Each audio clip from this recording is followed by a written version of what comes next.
Hello, everyone. Welcome to Celtic World, the YouTube channel and podcast dedicated to celebrating the fact that Celtic have fans all over the planet. From Stirling to Savannah, Athenry to Athens, wherever you're joining us from, you're very much part of a Celtic world. And it's just me here today. As you can see, my job is basically just to press play on the video, which is a recording of me talking to Fulton County Fenians, which was recorded a couple of days ago. So I'm just here to introduce that, say hello to people who are already in the chat there. Hello to Kenny McCardle. Let me pull a few of these up. Tam, Ampang Boy, Michael Ross.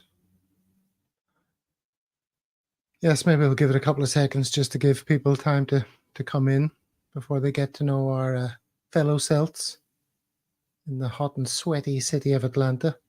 It was a very wide-ranging chat we had, taking in gun violence, the meaning of the word ponce, hangovers, Donald Trump, and The Walking Dead.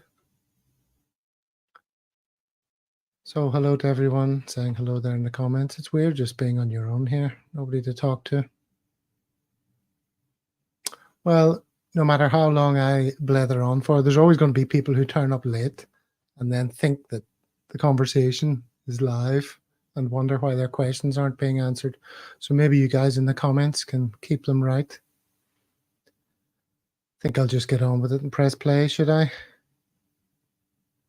Let's do that.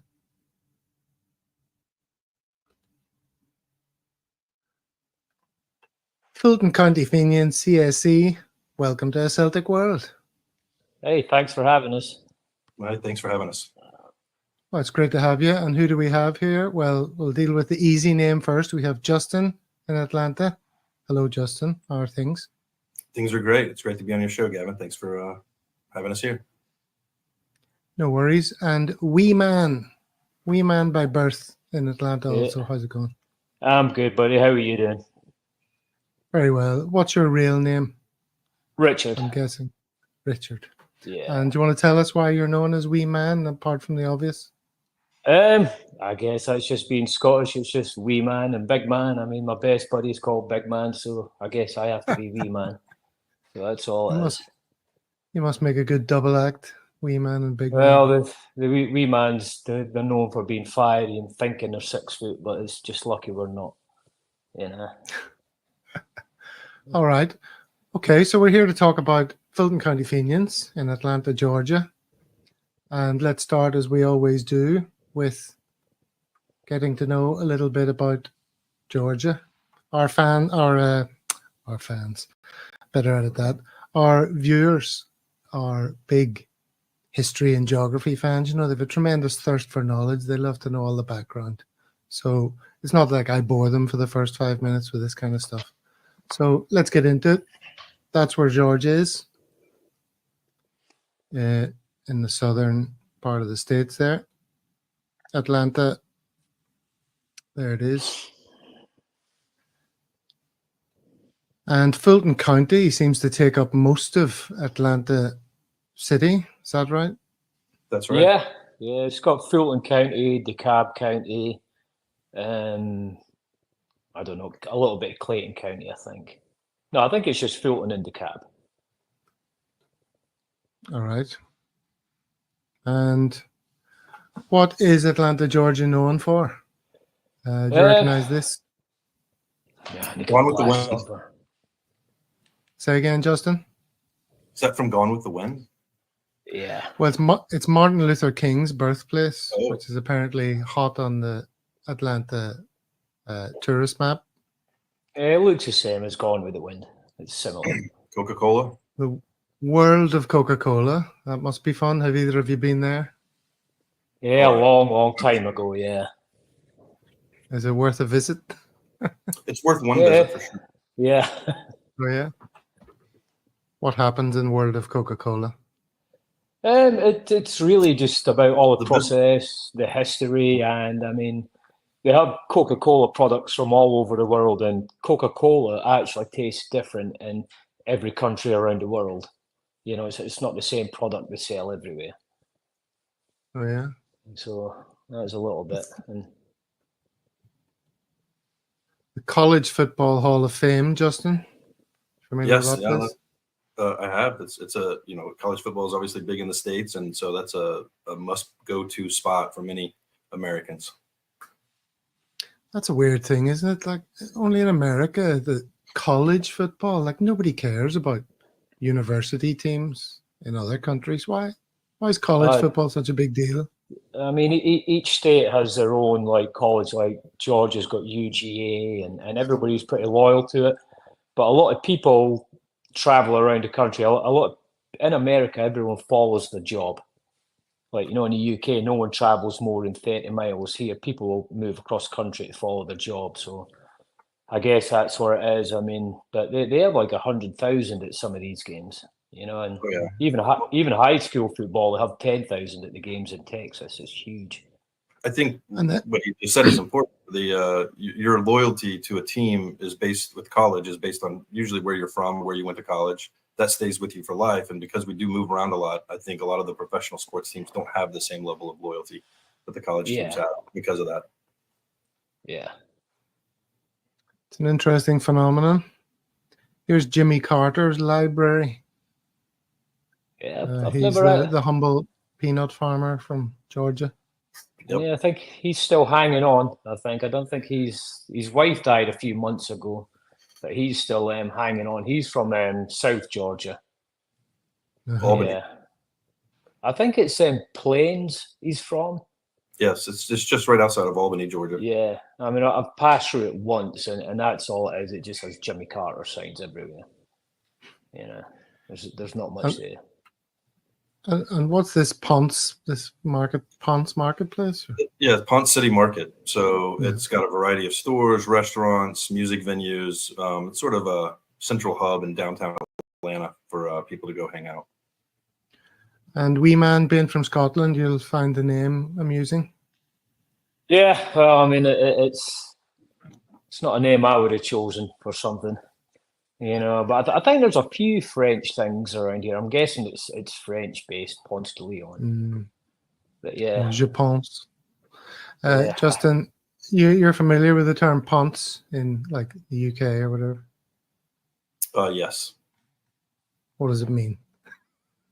I'll let Wee Man explain. Oh, thank you. I appreciate that. Well, a Ponce, it's not got to be mixed up with nonce. That's something way worse. But Ponce is just like a dandy. Is that fair to say? No, I mean, no, it's not. No. I mean, a Ponce is just, I don't know. I don't want to swear on here, but a Ponce is just someone who's a little bit annoying. He's just. I mean, that's what I would say. He's a Ponce. He's a Ponce. It used to be a little effeminate, but I guess you're not allowed to say that now. But yeah, that's why I said dandy. A dandy could be a metrosexual. Yeah, I mean, you could just call someone a Ponce, and it just means that you don't like them. That's all. So I just said being from Scotland. We haven't asked you where you're from. Whereabouts you're from back home? I was actually born in Cyprus. My parents were in the army back there in the 60s. So I was born there, but I was raised in, my mother was Scottish, and I was raised in a place called Preston Pans. It's quite famous for having a battle there. And if anyone watches that TV programme Outlander, it features quite heavily on there, I think. But yeah, it's just about 10, 12 miles east down the coast from Edinburgh. So I normally just say I'm from Edinburgh. It makes it easier for people. And how long have you been in the States? 20 years and 3 or 4 weeks, I think. We got here middle of August 2004. Yeah. Okay. That's pretty cool. And Justin, you are an American, born and bred? Yes, that's correct. From Atlanta. Atlanta boy? Yeah. Yes. Oh, very good. Oh, it's good to have the mix of the two of you then. Atlanta Botanical Gardens. Yeah, they're meant to be pretty good. Piedmont Park, I think. Yeah, so that's what Atlanta looks like. I kind of get the impression that Atlanta's a well-known city in the States, but internationally, I think people struggle to picture Atlanta. Yeah, I think really. it's called. I think that it's called the city in the forest or something. I think it's called because it's or the city of trees, or I think it's a city in the forest because there's so many trees around. But yeah, it's just people normally just change planes here. Yep. You know, because Atlanta Well, Airport's interesting huge. you should say that. Here's a few things I've picked up from my research. Atlanta is home to more than 6.3 million people, making it the 6th largest metropolitan area. It's situated in the foothills of the Appalachian Mountains at an elevation of just over 1,000 feet above sea level, and features unique topography, including rolling hills, lush greenery, and the densest urban tree coverage of any major city in the States. It also has the busiest airport in the world, according to passenger traffic, measured by passenger. That's amazing to me. It's Busiest the worst. airport in the world. They've got the worst TSA people I've ever met in my life. If you can avoid Atlanta Airport, avoid it, man. I mean, I love going home, but I detest going through the airport. It's horrible. Hartsfield-Jackson International Airport, an estimated 93.7 million passengers in 2022. Wow. That's insane. Yeah. Atlanta also hosted the Olympics in '96, of course. Over half the population is African American. And you were saying about the trees. Apparently, it used to be like a real transport hub with loads of railways, and they've all now been turned into sort of cycle paths and walkways and stuff, haven't they? I think We've Atlanta. got some pictures of that, actually. What was it used to be called? I think Atlanta used to be called Terminus. Is that right, Justin? Yes. Yeah, it was just a train depot. That's all it was, and the city just built around it, I guess. Yes, I wonder, is that where it comes from? In The Walking Dead was filmed around Atlanta, wasn't it? Yes. And Terminus featured in that. Yeah, I mean, it says. I mean, the actual town where it was filmed was only like about 50 minutes from where I live. My son actually lives there. It's a place called Sonoy in Georgia. Well, so this is the Beltline. All the railroads have been turned into, nice things to improve quality of life. Looks awesome. Oh, it's a great. Nice. So I think that concludes our little tour of Atlanta. 10 minutes in. I hope everyone's still with us. Yeah. But we're here to talk about, the Celtic. So Fulton County Fenians CSC. Here's your logo. Justin, tell us, how did the club get started? Sure. So, Atlanta actually has a pretty strong Celtic supporters network, right? Years ago there had been a club, and for various reasons that people transient and they move on, and the club sort of disbanded. And there's several of us that have stayed in touch on social media, and a couple of guys said, "Hey, let's get this going. Let's resurrect this, and let's start meeting." And we did, and then we started putting stuff out on social media, and within a very short time, a lot of interest was coming through, and people were asking questions, and we found a pub that would host us, which is, I will say, one of the most difficult things about a CSC in America is the times of the matches, right? So it's quite early here, 6, 7, 8 a.m. in the morning. And so we found a pub that was willing to host us and allow us to come that early. And, we have never looked back, and here we are today. And I imagine it's quite simple to imagine how wee man is a Celtic fan. What's your story? Sure. So growing up, I was a big soccer fan, actually, which was kind of rare in the U.S. When you're growing up in the 70s and 80s. But I had always been sort of a tangentially supporter of Celtic. And then in mid 2000s, I had an opportunity to move to Scotland. I actually lived in Troon for about 6 years. And while I was there, I became a member of the Irvine #1 Celtic Supporters Club, and the experience there was first class. The people were fantastic, very welcoming, and it became like a home away from home for me. Very, blessed to have had that opportunity and meet the people that I met, and still remember and friends with those folks today. And from there, the love was born, and here we are. Brilliant. That's the biggest CSC in the world, according to, in terms of numbers, you know. Irvine #1. And wee man, Celtic parents or not? Well, I mean, it's I mean, you're either where I'm from, you're either one or the other. You're either blue or you're green, and I was lucky to be green, I guess, just because of my upbringing. And well, actually, I think we've got decent relations. I think it was the Whites. The Whites who used to be heavily involved in Celtic, Desmond White and all them, I think they're related decently to my grandmother, she used to tell me. So, I mean, it was just always Celtic. I mean, it was just, I don't know, it's an easy choice. If you're a good guy, you support Celtic, I guess. That's all it is. And Well, let's see some of the good guys. Yeah. Here's some of your guys. Let me make that bigger. So, can see you there, wee man. Yeah. Who else do we have here? Right, let me put my glasses back on, buddy, and get close to the camera. Well, the two in the end with the fantastic hair. I mean, they actually just showed up for the first time last weekend. The guy with the glasses and the woman next to him, and the guy behind him. I mean, I'm terrible with names, man. But the guy, the young kid, these people.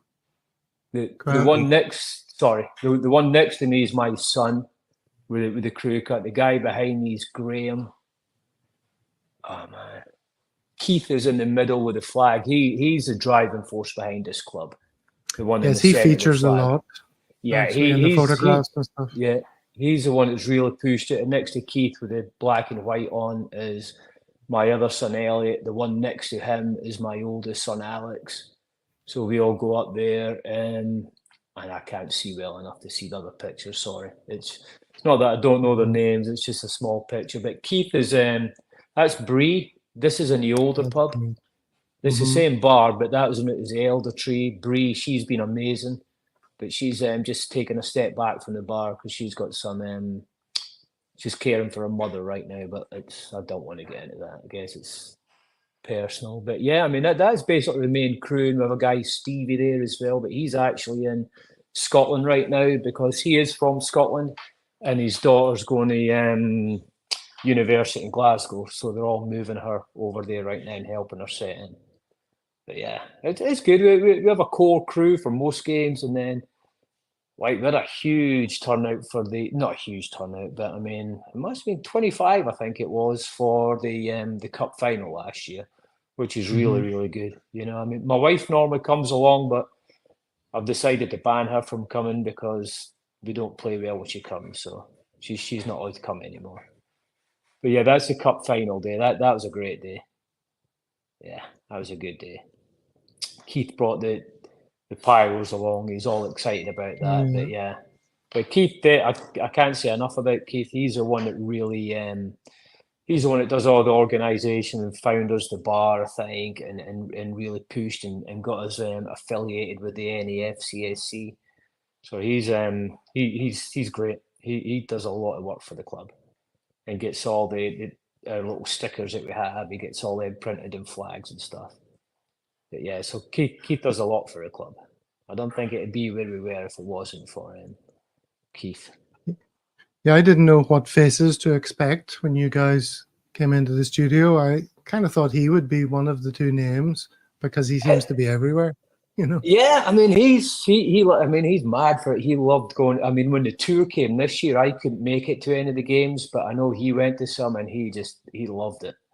You know, I mean, because he hasn't actually been. It's funny when I meet Celtic supporters here who haven't actually been to Scotland. I thought, well, how come you support Celtic then?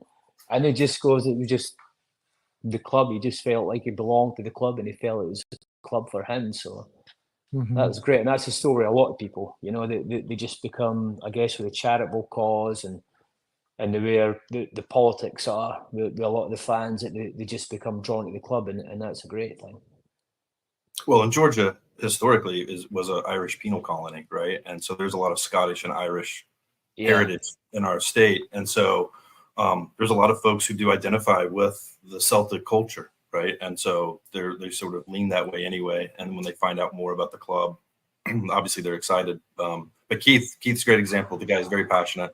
He's definitely a man behind the scenes. Like Wee-Man said, the driving force for the club.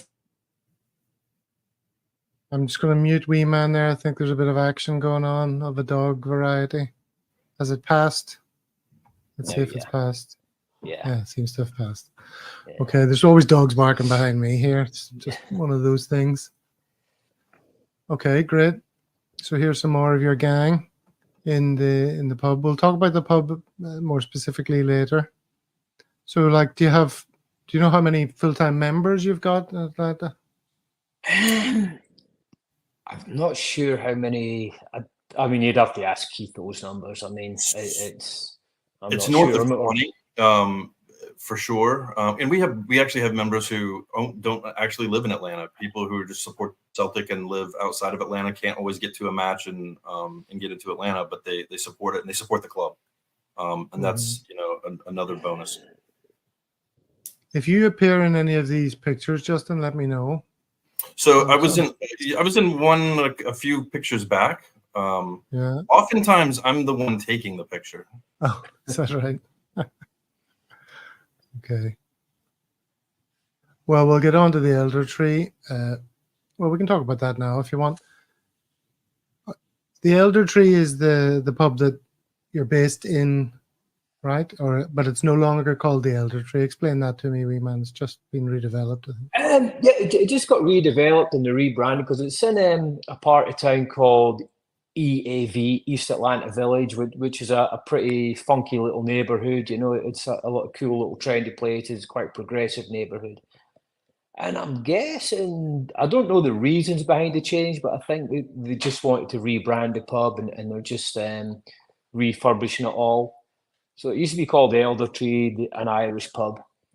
And that's when we first started going in there. And she was always welcoming. I mean, they'd get a cook in the kitchen for us on a Sunday morning and do breakfast. They'd open the kitchen and the bar and stuff.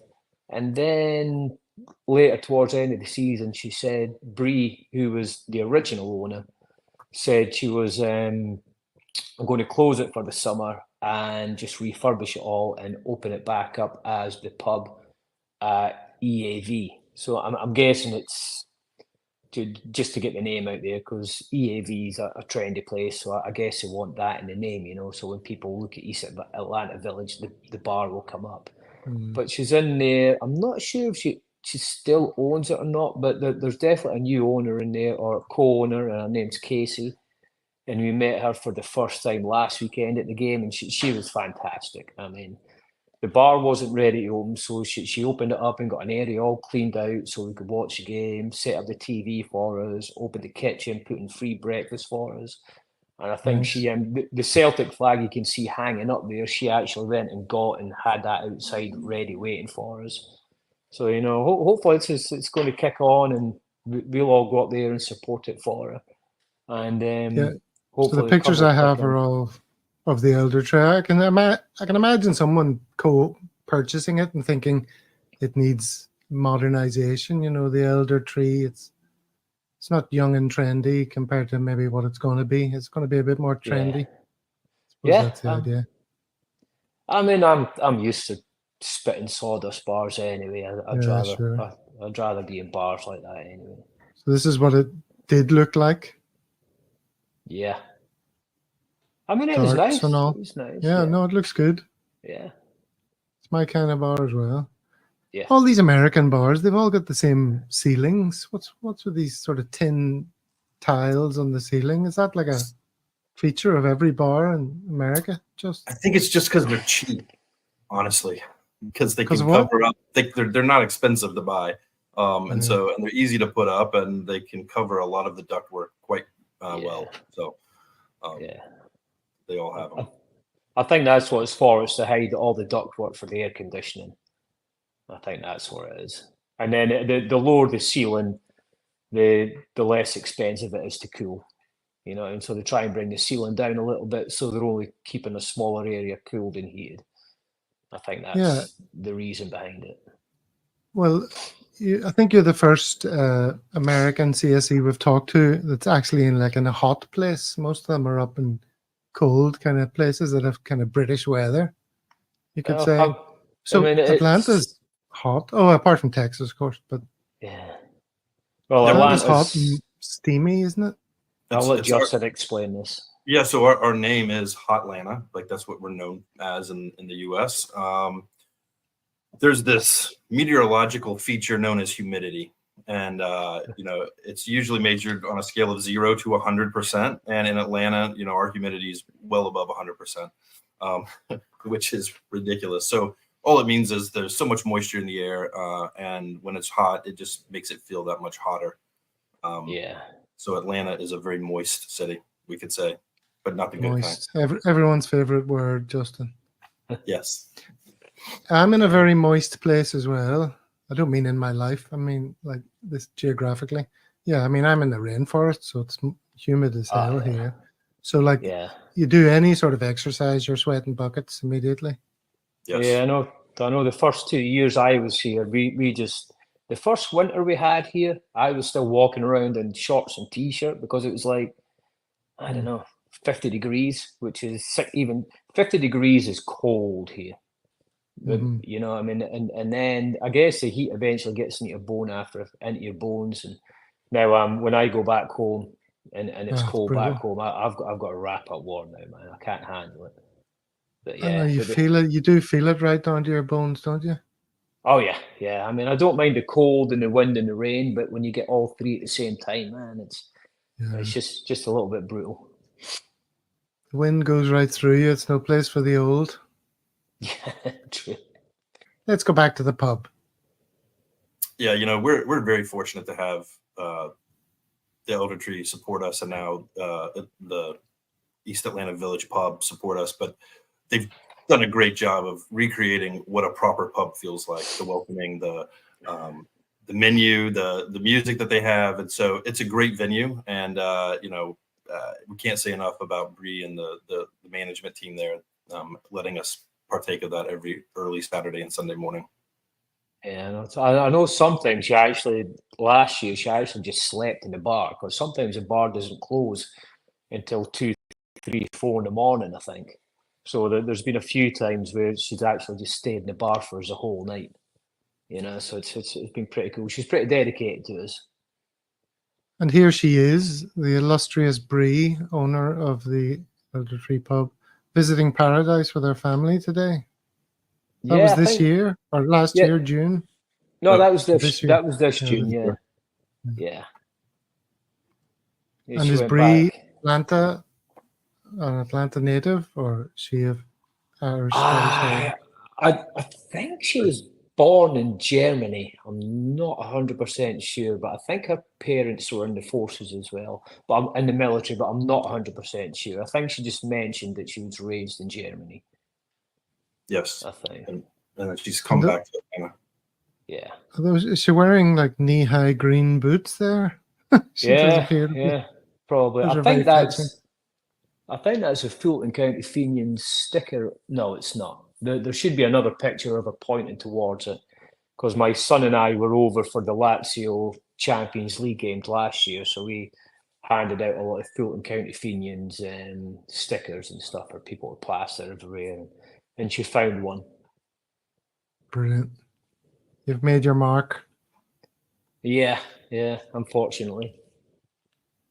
So Georgia, back to Georgia, it's been in the news quite a bit recently. Sadly, in the news very recently for a school shooting in Appalachia, east of Atlanta. That's a regular occurrence in the States, which the politicians seem powerless to stop. Well, thoughts and prayers seem to be the best idea. Yeah. They're not powerless to support it. They're just scared of the gun lobby. That's all it is. The NRA here is huge, and they hold a lot of political sway, and one half of the party will never ever speak out about it. But guns, guns is part of the culture here, and I can understand it, because they want to defend their constitutional rights, and it's part of that. So I understand, but something has to be done. I mean, for those outside of the States, it's just incomprehensible, the fact that everyone's allowed to run about with weapons of war practically in America. Justin's born and bred. I mean, do you feel it's a necessary part of the culture? It's never going to change, or could something ever happen? Oh, I think something has to change, right? I would be much supportive of any politician that would stand up to the gun lobby and say enough's enough, right? That's long overdue. It is part of the culture, but it comes down, this goes all the way back to post-Revolutionary War and the idea that in order for a democracy or a republic to survive, the citizenry has to be more weaponized or have better weapons than the government itself, so that the citizens could at any time overtake and overthrow the government and won't be submissive to the government. But as we all know, that's long gone, right? There's no chance that would ever happen, especially with today's military weaponry out there. So, it's a relic of the past, and as people, it would be great if we could get over that and move on and move on without the guns. Yeah, I agree. It's like they say, laws don't apply to criminals. So as long as bad guys have guns, you have to have a gun in your home. That's the argument, isn't it? I understand both sides, but yeah, he's right. Something has to change. It's ridiculous. Well, if I lived in America, or certainly parts of America, would I have a gun to protect myself? Maybe, because everybody else has, Yeah. But in a normal country, the only people with guns are the bad guys and the cops. Yeah. And if you got rid of guns, it would only be the bad guys that have them here. But no, you have to. I don't know anyone that doesn't have a gun in their home. Yeah. I could carry, here in Georgia, it's constitutional carry, I think. So I could carry a gun in a holster and just walk around all day without a permit. It's only when you conceal it that you need a permit, I think. But I'm not too sure. And for what it's worth, when any of my friends from Scotland come visit, the first place they want to go to is the gun range. Yeah. And we always go. Yeah. Jeez. Dear. Tons of guns, bringing nothing but death. There's actually a town, there's a place north of Georgia called Kennesaw, where it's a local law. The registered homeowner must have a firearm in his house. Must. And the reason behind that is to keep felons from moving into the county, into the city, because a felon can't own a firearm. So if you own a home in Kennesaw, you can't be a felon. So I guess that's just to keep felons out of the. A felon's like someone that's got into serious trouble. Yeah. Committed a felony. So and I think it's Kennesaw. The registered the leader of the house must have a gun. Wow. Well, speaking of felons, Fulton County District Attorney is Fannie Willis, who's something of a thorn in the Donald Trump side over the Georgia election in 2020. Just found out this in my research for the show. Yeah. And also another piece of the news from Georgia is, a donut shop in Valdosta hit the news recently. Do you know why that was? Valdosta, southern Georgia. Nope. Was there some candidates there, maybe? I don't know. J.D. Vance was in there, the would-be vice president, and he was trying to show he's got the common touch by talking to the people in the donut shop, and came across like a complete robot. Everyone thinks. Georgia's. I know Georgia turned blue last year, but that is just down to the major cities. That's just down to Atlanta, Columbus, and Savannah, and I think Macon as well. But the rest of the states just all red. As far as I know, anyway. Yeah, it's just the major cities that turned it blue. Weeman's right. I do think this next election will be very interesting because Trump has pinned a lot of his last loss on Georgia, particularly leveled it at the governor, who's quite popular, right? And so there are a lot of Georgia Republicans who are potentially going to vote blue for the first time in their lives in this next election because of the sort of ire and vile that has come out of Trump and his campaign leveled at Georgians. So it'll be interesting to see what happens in a few months. Yeah, I thought it was quite good the way because I thought Kemp would have buckled to Trump and overturned the election or done it, but no, he stood up to him and the guy in charge of the elections, I think it's Rattlesberger. He's as conservative as you get, especially on like abortion rights and stuff like that. But he just stood up to him and said, "No, there's nothing wrong with it. The law's the law." So I think that was pretty good. All right. Well, let's get back to the tour. Let's talk about the tour, the US tour. I saw some of these things that I picked from your social media, highlighting the Manchester City match in Chapel Hill, North Carolina. That was the closest venue to you, right? Yes. And did you both go to this game?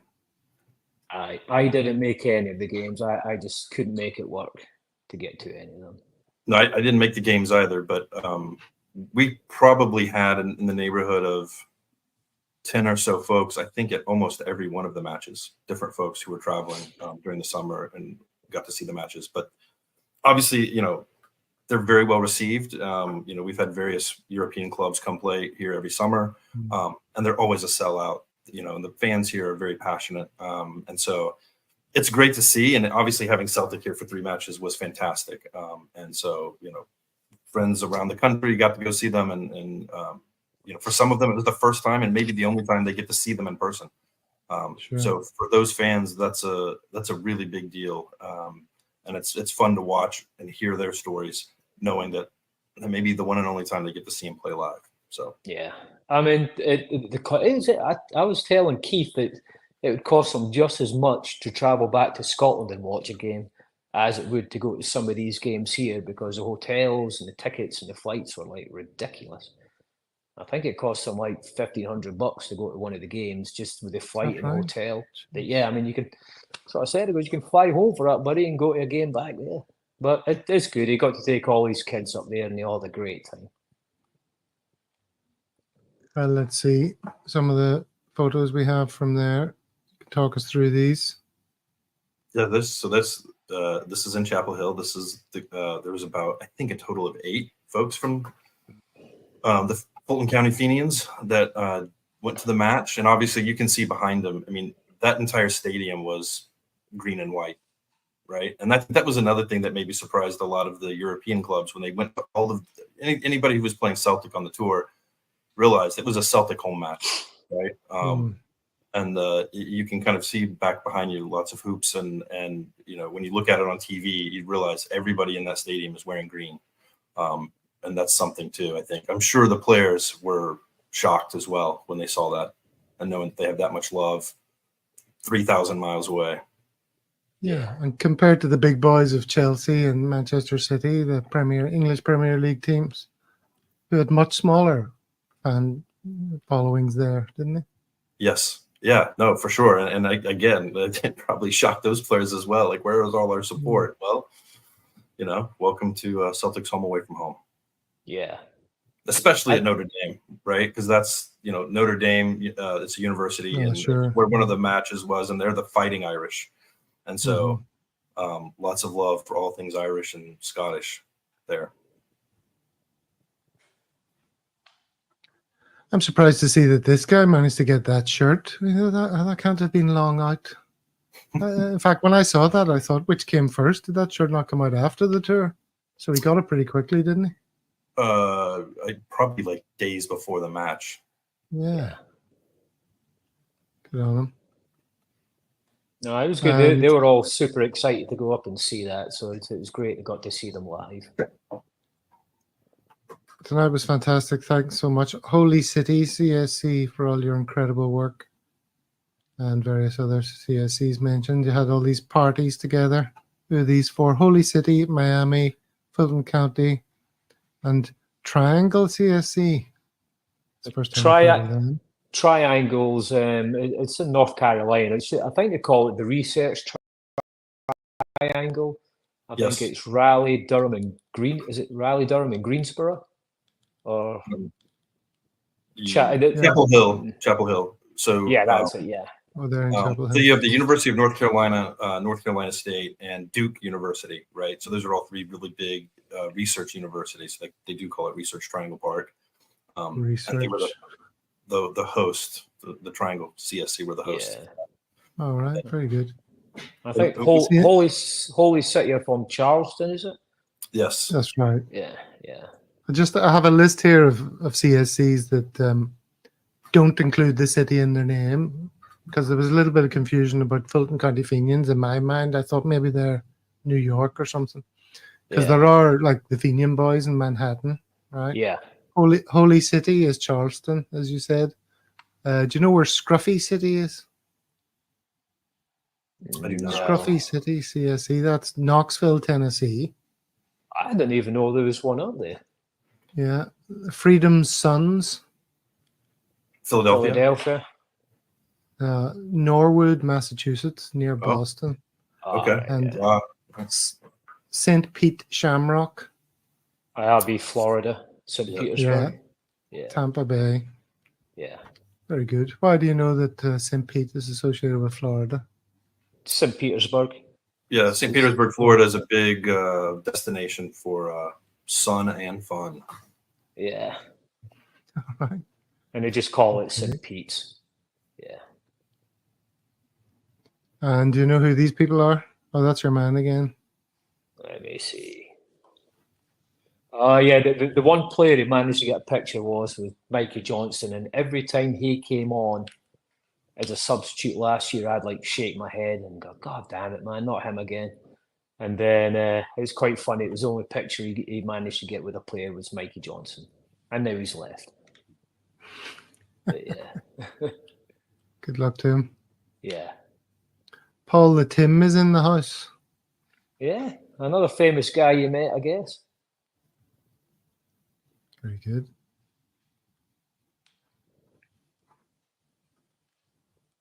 Well, I think that concludes the images I have. I've got a little medley of videos to play, which includes a few from the tour itself. So let's watch that, shall we? Yeah.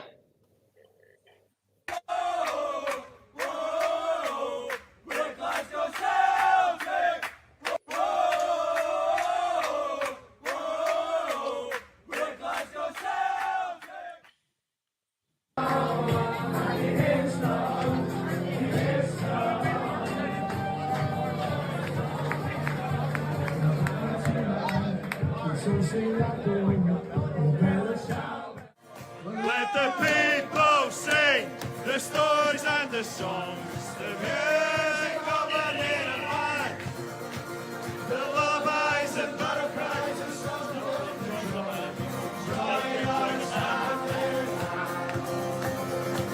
all across this ancient land. It was music that kept the spirits free. The songs of years and of May. This land is your land. This land is my land. From the Northern Islands to the Western Islands, from the hills of Kerry to the sheets of Greenery. This land was made for you and me. Very good. People having lots of fun there. Do you recognize the guy from the last one? The guy who's in full voice? Is he one of yours? Or is he Miami? He might be Miami. It might have been one of the Miami ones. I know they hooked up with Miami and Holy City and had like a joint party, I think. Mhm. Oh yeah, it was a great crack, and it, you know, as you could tell, lots of people and a lot of fun. Yeah. I think I actually saw Celtic. The only time I saw them in the States must have been 2006, I think, when they were up in Washington, D.C. It was when Kenny Miller first came back for the club. I remember him coming on and Glory like, days. 2-foot tackle this DC United player, like waist height, I think it was, and got sent off. And it was when Petrov was just about to leave the club, because Petrov was there, and we met all the players actually. But it was pretty cool. But yeah, I think it was 2006. Last time. Petrov was very much in evidence in this most recent tour. He was one of the main players that was there, meeting all the fans. Yeah. So they absolutely loved it. It totally energized. I think it energized both the US fan base and the club. The club were so delighted with all the positivity that they got from from the US fan base, who were thrilled to have them there. Must have been awesome. I think they've been trying to get the club to come over here for a few years because I have such a huge supporters base here that people get. I mean, if they want to see them, they've got to go home and see them, I guess. But they really wanted the club to come over here and do a tour, and it was great that they done that because all the clubs just made it, and they're huge event. Yeah, I don't know who organizes all of that, but clearly you have some of the best teams in Europe coming over. But there was a statistic I heard this summer. I haven't fact checked it, but the matches with Celtic not only sold out, but were the fastest to sell out of any of the matches that were here in the U.S. And even to go see, Man City or Man U or Chelsea or whomever play match, if Celtic wasn't involved, you could get tickets probably on match day. If it was a Celtic match, it was sold out usually within 24 hours of the tickets going online. Yeah. Amazing. Yeah. So hopefully the organizers pay attention, and maybe they should put, Celtic over here every year. That'd be great. Yeah, I think they should. I think they should do like Kuala Lumpur, Singapore, places like that. Personally, but yes. Well, they almost came to Australia 2 years ago, didn't they? But I think they pulled out. Or did not? I was so close to buying. Yeah. Go ahead. No, they did go to Australia. So it was Rangers that pulled out. I remember. That's but, right. Yeah. I don't think. And they went Japan and Korea. They had not long ago. Yeah. Yeah. And I was this close to buying a ticket to Korea, which I'm glad I didn't, because then that all fell apart and they only ended up playing in Japan. So, Justin, you used to go to the games then with Irvin #1 jumping on their bus. Is that right? That's drinking correct. beers in the bus and being rowdy. Since you got back to the States, have you had a chance to see them again? Have you been over in recent times? I have not been over in recent times. We almost went over this year, but I think we're going to be going over next year. And for sure, we'll be going over and catching probably 2 or 3 matches while we're there. So we're excited about going back. And any plans to take in a Champions League game, if that would be possible? That would be great. I would love to do that. I've had the opportunity to do that a few times in the past, and I would say, probably the most memorable occasion for me was November 7th, 2012, Celtic Park against Barcelona. That was a fantastic night. Don't know if we'll ever recreate that, but every chance I can, I will take it. And were you the only American on the bus coming in with the Celtic fans from Irvine? For sure. I say that. I was at the time I was the only American member that lived there.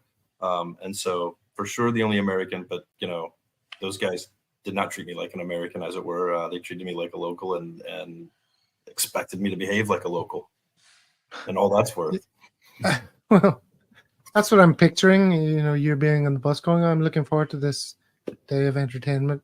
And then there's all these rowdy Celtic fans getting up to no good. Was it a shock to the system when you first encountered it?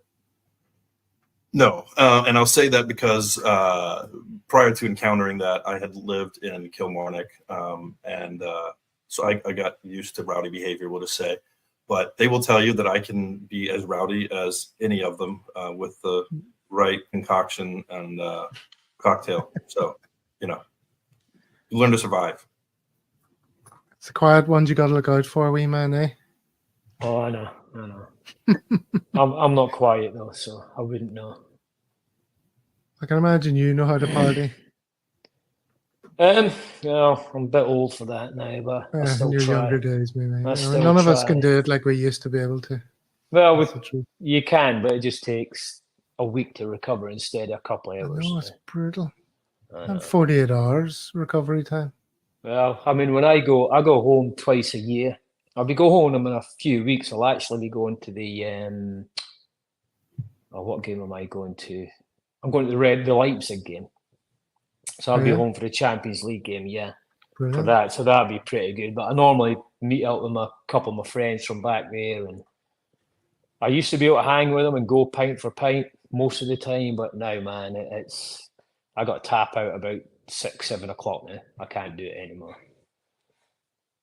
But yeah, it's pretty good though. I mean, we go back there. I mean, I love. I mean, when I'm here, I kind of slow my accent down a little bit, I become a bit more Americanized. But within 3 pints of being back home, it's like I never left. Now I get Sure. straight back, and I mean, I love it. I love going up to the. I mean, you'll know it, just in the Brazen Head, up in the Yes. Gorbals there. I mean, it's great. We used to love Baird's Bar, but that got closed down a few years ago from an unfortunate incident, I think, down in the Gallagate. But yeah, I just love all them pubs and everything around the Gallagate and the Brazen Head, man. I love it. So they always have live music on there just before games and after games. I mean, it's great.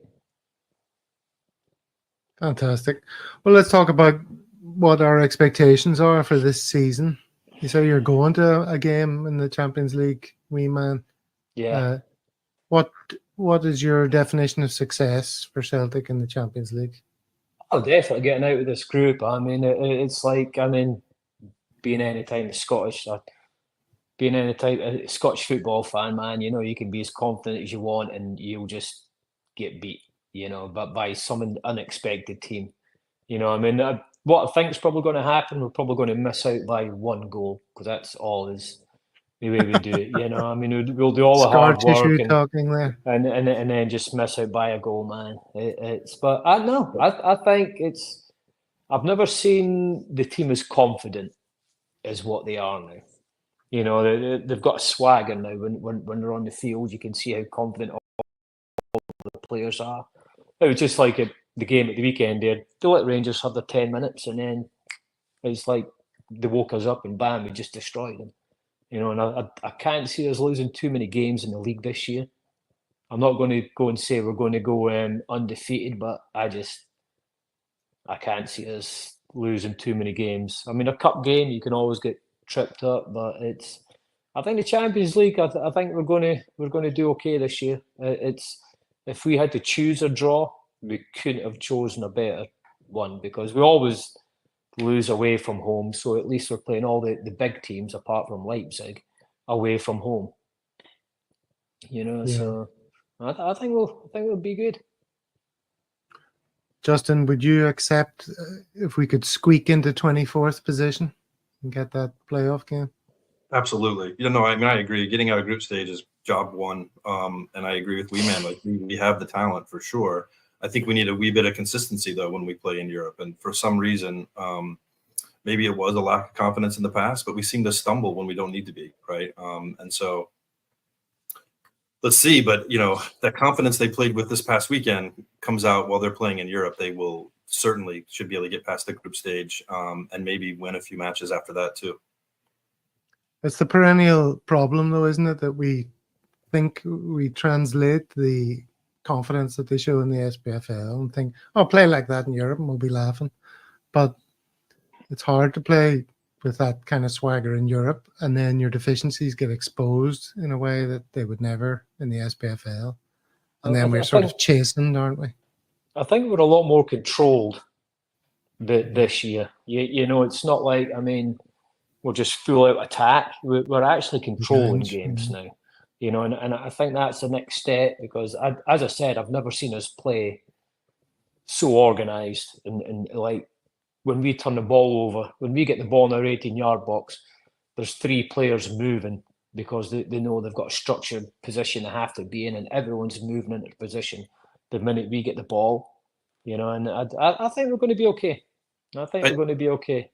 I think that's a good point. I mean, we're getting a little deep here, but the emotional intelligence of the team, right? That matters. And I agree. I mean, you know, it's maintaining that organization. And then what do you do when you can't, right? And I think that's, like you said, Gav, that's where we're going to get potentially exposed. And how do you react to that? And I think in the past, the pressure and or expectations made us panic, and they have to stop the panic, you know, especially in Europe, and get back to what they do best. So anyway, you know, it's going to be down to their head. What's going on between their ears, and I think if they can manage that, they will do just fine. Good man. I don't know if you're aware that there's been a bit of a controversy recently. There was a podcast that talked about the Rangers game, the Huddle Breakdown, statistics-based podcast. Are you familiar with them? And they've got a guy called. Heard of them. They've got a guy called Juco James, who's an American fella, and he was talking about the stats and what the stats show. And I didn't watch the full episode, but the clipped bit was of him saying that, according to the stats, Rangers won the midfield battle in that game, and that Bernardo didn't have a particularly good game. And everyone went crazy in their response. And there was a lot of, what's this American doing, talking about soccer ball, you know. mean, I know there's been a lot about Rangers' possession and the amount of passes they had, but if 30% of their passes are between two centre-backs, a goalkeeper and a right-back, it's, you know, I mean, if you looked at their two centre-backs pass the ball to each other, I think it was 6 times on one time. So that's 12 passes. I mean, and it's a completed pass because the guy's only 10 yards away from him, and we're letting him pass it. So no, statistics aren't worth the paper they're written on. Well, and I think us Americans tend to apply what we think are the right stats from our homegrown games like baseball or basketball or American football and apply it to European football, and it's just the wrong approach, right? So I don't think very many Americans, especially if they've not lived overseas, fully comprehend and understand the you know, what goes on to run a football club, what happens on the pitch, and how does that team organize itself on the pitch, and what are they actually trying to accomplish? They just don't get it. And so really, the fan base that reacted is right. They should tell the guy to shut up and sit down, and let the big kids talk about it. I mean, they're saying Butland only made 2 saves.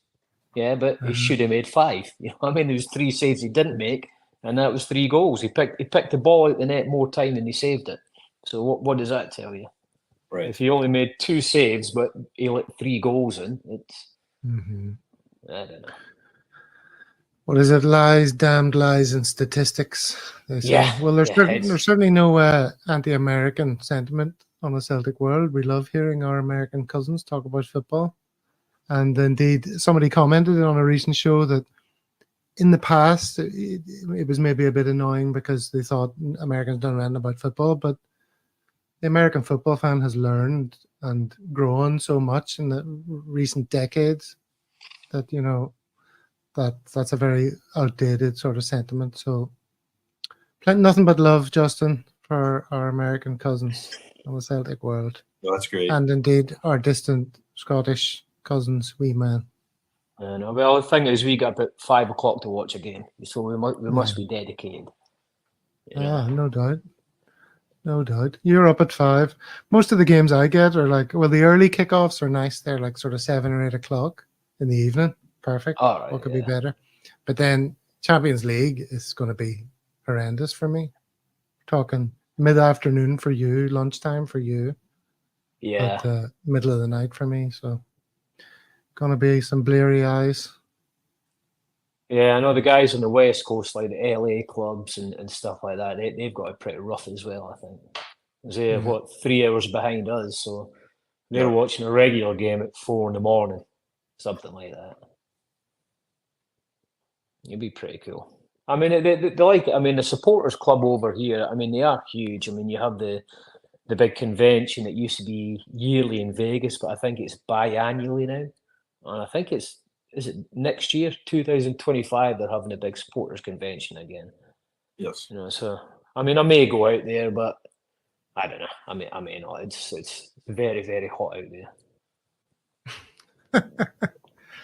And also the pressure to party in Vegas is going to be pretty big. Well, Las Vegas is a whole different level of partying, I think.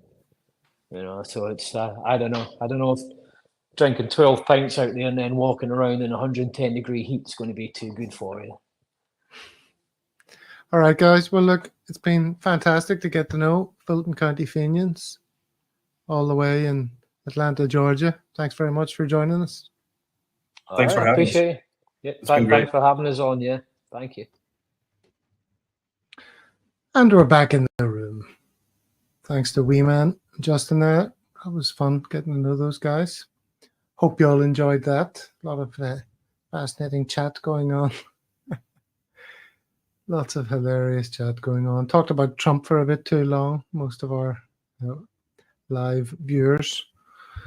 But I'm glad to see that the conversation has moved on and that Monty is now enjoying himself a bit more than he was. It's always good to know. All right, so what is there to do before we wrap the show up? Maybe just a little one of these. Hello all the Celtic fans. Here in France we love the Celtic world. C'est fantastique. Subscribe. C'est un fait accompli. C'est un fait accompli. Okay, so interesting one. This is Pete McGee. Frank Brennan is a big fan of the Celtic Americans. Oh, and he's mentioned Donald Trump as well. Dear, oh dear. Gives a song. 420 says, no songs today. No songs today. I'm working on a couple, actually, which is quite interesting. But they will come out later in the season. And anyway, back on Thursday with our regular programming. Some of you might be relieved to hear. It's always better when there's action to talk about, but I watch other channels and I just see people rehashing the same old stuff, just talking about the same stuff they've been talking about in previous shows. The season so far, how's Brendan doing? What was the Euro draw really like? All that kind of stuff. I'd rather bring you something fresh and exciting and introduce you to Celtic fans in interesting parts of the world, as is our sort of mission statement at a Celtic world. All right, until the next show, farewell, one and all. Hail, hail.